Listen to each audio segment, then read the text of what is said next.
Hello friends, welcome back to our channel. మొత్తానికి మనకు 22,195 వేకెన్సీస్కి సంబంధించి రైల్వే గ్రూప్ డి ఉద్యోగాలకు సంబంధించి కేవలం 10th క్లాస్ క్వాలిఫికేషన్తో అప్లై చేసుకునే విధంగా చాలా మంచి నోటిఫికేషన్ అయితే రావడం జరిగింది. మరి కంప్లీట్ డీటెయిల్స్ అనేవి చూద్దాం. చాలా ఇంపార్టెంట్ నోటిఫికేషన్ కాబట్టి వీడియోని ప్రతి ఒక్కరు కూడా లైక్ చేయండి గైస్. ఓకేనా, చాలా ఇంపార్టెంట్ నోటిఫికేషన్, లైక్ చేయండి ప్రతి ఒక్కరు కూడా.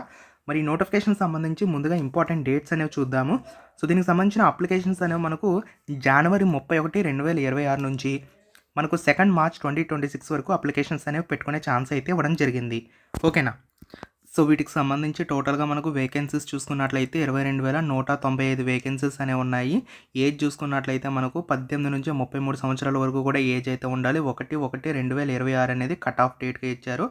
దీంతోపాటు రిలాక్సేషన్స్ ఉంటాయి. ఎస్సీ ఎస్టీ క్యాండిడేట్స్కి 5 years ఉంటుంది, ఓబీసీ క్యాండిడేట్స్కి 3 years. ఇలా మీకు రిలాక్సేషన్స్ కూడా ఖచ్చితంగా ఉంటాయి, గమనించాలి. మీకు 18,000 రూపాయలు జీతం అయితే ఉంటుంది. అంటే మీకు బేస్ పే మాత్రమే, అన్ని అలవెన్సెస్ యాడ్ చేసుకుంటే 30,000కు పైగానే జీతం పొందే అవకాశం అయితే ఉంటుంది. మరి నోటిఫికేషన్ సంబంధించి మిగతా డీటెయిల్స్ అన్ని కూడా క్లియర్గా అయితే చూద్దాము. వీటికి సంబంధించిన లింక్స్ అన్ని కూడా మీకు డిస్క్రిప్షన్లో పెట్టాను. సో డిస్క్రిప్షన్ అలాగే కామెంట్ సెక్షన్లో ఫస్ట్ కామెంట్లో ఉంటుంది. ఒకసారి మీరు చెక్ చేసుకొని డీటెయిల్స్ అన్ని కూడా చెక్ చేసుకొని మీకు నచ్చితే కనుక ఖచ్చితంగా అప్లై చేసుకోండి. ఎందుకంటే చాలా మంచి జాబ్స్గా చెప్పొచ్చు, సెంట్రల్ గవర్నమెంట్ జాబ్స్ కాబట్టి మీకు చాలా బెనిఫిట్స్ అయితే ఉంటాయి, అలవెన్సెస్ ఉంటాయి, ఇంకా చాలా వరకు రిజర్వేషన్స్ కూడా ఉంటాయి రైల్వేలో. ఓకేనా, సో మనకు సెలక్షన్ ఎలా ఉంటుందంటే ఫస్ట్ మీకు సిబిటీ ఎగ్జామ్ ఉంటుందండి. సిబిటీ ఎగ్జామ్ కంప్లీట్ చేసుకున్న క్యాండిడేట్స్కి ఫిజికల్ ఎఫిషియన్సీ టెస్ట్ ఉంటుంది, ఫిజికల్ ఈవెంట్స్ ఉంటాయన్నమాట. తర్వాత డాక్యుమెంట్ వెరిఫికేషన్తో పాటు మెడికల్ ఎగ్జామినేషన్ ఉంటుంది. అంటే మీ యొక్క మెడికల్ హెల్త్ ఎలా ఉంది ఏంటి ఇవన్నీ కూడా చూసుకుంటారు. చూసుకున్న తర్వాత డైరెక్ట్గా మీకు జాబ్ ఇవ్వడం జరుగుతుంది. నెగిటివ్ మార్క్స్ ఉంటాయండి, చూసుకోండి. ప్రతి రాంగ్ ఆన్సర్కి కూడా మీకు 1/3 నెగిటివ్ విధానం అయితే ఉంది. కాబట్టి చాలా మీరు క్షుణ్ణంగా ఏదైతే మీకు తెలిసినటువంటి ఆన్సర్స్ ఉన్నాయో వాటిని మాత్రమే ఆన్సర్ చేయాలి. ఇష్టానుసారంగా పెట్టుకుంటూ పోతే కనుక ఖచ్చితంగా నెగిటివ్లోకి అయితే వెళ్ళిపోతారు. దాన్ని అయితే బ్రెయిన్లో పెట్టుకోండి. వీటికి సంబంధించి ఏజ్ గురించి ఆల్రెడీ మనం డిస్కస్ చేస్తాము. మీకు రిలాక్సేషన్స్ గురించి కూడా ఇక్కడ ఇవ్వడం జరిగిందో ఒకసారి గమనించుకోండి. ఓకేనా, 18 to 33 ఇచ్చారు. అప్లికేషన్ ఫీజు చూసుకున్నట్లయితే మనకు 500 రూపీస్ అయితే ఫీజు అనేది ఉంటుంది. అయితే దీనికి సంబంధించి మీకు రీఫండ్ కూడా వస్తుందండి. ఓకేనా, ఎగ్జామ్ అనేది ఎవరైతే రాస్తారో వాళ్ళకు రీఫండ్ అనేది 400 రూపాయలు వచ్చేస్తుంది. ఓకేనా, ఇక ఎవరైతే SC ST candidates, female candidates, physically handicapped వాళ్ళు ఉన్నారో వాళ్ళకి 250 రూపీస్ అనేది మీకు ఫీజు అనేది ఉంటుంది. 250 రూపీస్ కూడా మీకు ఎగ్జామ్ రాసిన తర్వాత రీఫండ్ వస్తుంది. అంటే ఫ్రీగానే మీరైతే అప్లై చేసుకోవచ్చు, గమనించాలి. ఎగ్జామ్ రాయకుండా ఓన్లీ అప్లై చేసుకుంటే రీఫండ్ అయితే రాదు, గమనించాలి. ఎగ్జామ్ అనేది రాయాలి, ఎగ్జామ్ రాస్తేనే మీకు రీఫండ్ అనేది వస్తుంది. ఓకేనా, ఇక మనకు రిక్రూట్మెంట్ ప్రాసెస్ చూసుకున్నట్లయితే ఫస్ట్ మీకు సిబిటీ ఉంటుంది, కంప్యూటర్ బేస్డ్ ఎగ్జామ్ ఉంటుంది. తర్వాత physical events, document verification, medical checkup అయితే ఉంటుందని చెప్పి క్లియర్గా మెన్షన్ చేయడం జరిగింది. ఎగ్జామ్ వచ్చేసరికి మీకు ఇక్కడ చూసుకున్నట్లయితే మీకు 90 minutes టైం అయితే ఉంటుంది. ఇందులో మీకు జనరల్ సైన్స్ నుంచి 25 క్వశ్చన్స్ అయితే ఉంటాయి. మ్యాథమెటిక్స్ సంబంధించి 25 క్వశ్చన్స్ అయితే ఉంటాయి. జనరల్ ఇంటెలిజెన్స్, రీజనింగ్ 30 క్వశ్చన్స్ అయితే ఉంటాయి. జనరల్ అవేర్నెస్, కరెంట్ అఫైర్స్ సంబంధించి 20 క్వశ్చన్స్, టోటల్గా 100 క్వశ్చన్స్ అయితే ఉంటాయి అని చెప్పి మెన్షన్ అయితే చేస్తున్నారు. ఓకేనా, సో దీనికి సంబంధించి 1/3 ఆఫ్ నెగిటివ్ విధానం కూడా ఉంది అని చెప్పేసి క్లియర్గా అయితే మెన్షన్ చేస్తున్నారు.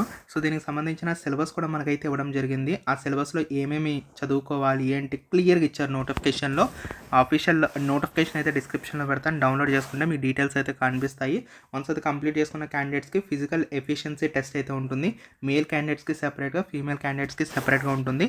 మేల్ క్యాండిడేట్స్కి సంబంధించి మీకు ఫిజికల్ ఈవెంట్స్లో భాగంగా 35 kgs ఆఫ్ వెయిట్ ఉన్నటువంటి ఒక బస్తా ఇస్తారు. 100 meters అనేది మీరు పడిగట్టుకొని వెళ్ళాల్సి ఉంటుంది. 2 minutes టైం ఇస్తారు. ఒకటే ఛాన్స్ ఉంటుందండి, గమనించాలి. Without putting the weight down, అంటే ఏదైతే మీకు వెయిట్ ఇస్తారో, ఏదైతే బస్తా ఇస్తారో అది కింద పెట్టకుండా మీరు 2 minutesలోనే నడుచుకొని కానీ పరిగెట్టుకుంటూ కానీ వెళ్ళాల్సి అయితే ఉంటుందని చెప్పి మెన్షన్ చేస్తున్నారు. దాంతోపాటు రన్నింగ్ ఉంటుంది, 1000 meters అంటే 1 km ఉంటుంది. 4 minutes 15 secondsలో 1 ఛాన్స్లోనే మీరు వెళ్ళాల్సి ఉంటుంది. ఇక అమ్మాయిల విషయానికి వచ్చినట్లయితే 20 kg బస్తా ఇస్తారు, మోసుకుంటూ వెళ్ళాలి. 2 నిమిషాల్లో 100 meters అయితే వెళ్ళాల్సి ఉంటుంది, కింద పెట్టకుండా వెళ్ళాలి. ఓకేనా, సో అలాగే రన్నింగ్ ఉంటుందండి. మీకు 1000 meters అయితే రన్నింగ్ ఉంటుంది. 5 నిమిషాల 40 సెకండ్లో అయితే మీరు జాగ్రత్తగా వెళ్ళాల్సి అయితే ఉంటుంది. సో ఆ విధంగా ఫిజికల్ ఈవెంట్స్ ఉంటాయి. అది ఫినిష్ చేసుకున్న క్యాండిడేట్స్కి డాక్యుమెంట్ వెరిఫికేషన్ ఉంటుంది. ఇంకా ఫైనల్గా మెడికల్ చెకప్ చేసేసి అన్నీ కూడా బాగుంటే కనుక, మీ యొక్క మెడికల్ హెల్త్ అన్నీ కూడా బాగుంటే కనుక అప్పుడు జాబ్లోకి తీసుకోవడం జరుగుతుంది. దీనికి సంబంధించిన అఫీషియల్ వెబ్సైట్ ఉంటుంది. వెబ్సైట్ ఓపెన్ చేసుకొని ఇచ్చినటువంటి డీటెయిల్స్ అన్ని ఫిల్ చేసేసి అప్లికేషన్స్ అనేవి పెట్టుకోవాలి. మనకు వేకెన్సీస్, బ్రేకప్ వేకెన్సీస్ అన్నీ ఇచ్చారు. సో ఇక్కడ చూసుకోవచ్చు ఇలా బ్రేకప్ వేకెన్సీస్ అనేవి ఇచ్చారనమాట. మన జోన్కి ఎన్ని వేకెన్సీస్ ఉన్నాయి ఏంటి ఇవన్నీ కూడా ఇందులో తెలుసుకోవచ్చు. ఒకసారి నోటిఫికేషన్ డౌన్లోడ్ చేసుకుంటే మీకు కూడా ఒక క్లారిటీ అయితే రావడం జరుగుతుంది. దీనికి ఎవరు అప్లై చేసుకోవచ్చు అంటే 10th ఐటీఐ క్వాలిఫికేషన్స్ ఎవరికైతే ఉన్నాయో వాళ్ళందరూ కూడా అప్లై చేసుకునే ఛాన్స్ ఉంది. కాబట్టి ఒకవేళ మీకు క్వాలిఫికేషన్స్ ఉంటే కనుక ఖచ్చితంగా అప్లై చేసుకోండి. చాలా మంచి జాబ్స్గా చెప్పచ్చు. మనకి దగ్గరలో మన సికింద్రాబాద్ జోన్ ఉంది కదా, సౌత్ సెంట్రల్ రైల్వే. సో దానికి సంబంధించిన వేకెన్సీస్ అయితే ఇక్కడ మీకు చూసుకోవచ్చు అనమాట. సో ఏ విభాగానికి ఎన్ని వేకెన్సీస్ ఉన్నాయి ఏంటి ఇవన్నీ కూడా ఇక్కడ మీకు కనిపిస్తుంది. లాస్ట్లో ఉంటుంది, నోటిఫికేషన్ చివరిలోనే మనకు ఉంటుందన్నమాట. సో ఛాన్స్ ఉంటే కనుక యూటిలైజ్ చేసుకోండి. డిస్క్రిప్షన్లో వీటి లింక్స్ అయితే ప్రొవైడ్ చేస్తాను. ఏదైనా డౌట్ ఉంటే కామెంట్ చేయండి గైస్.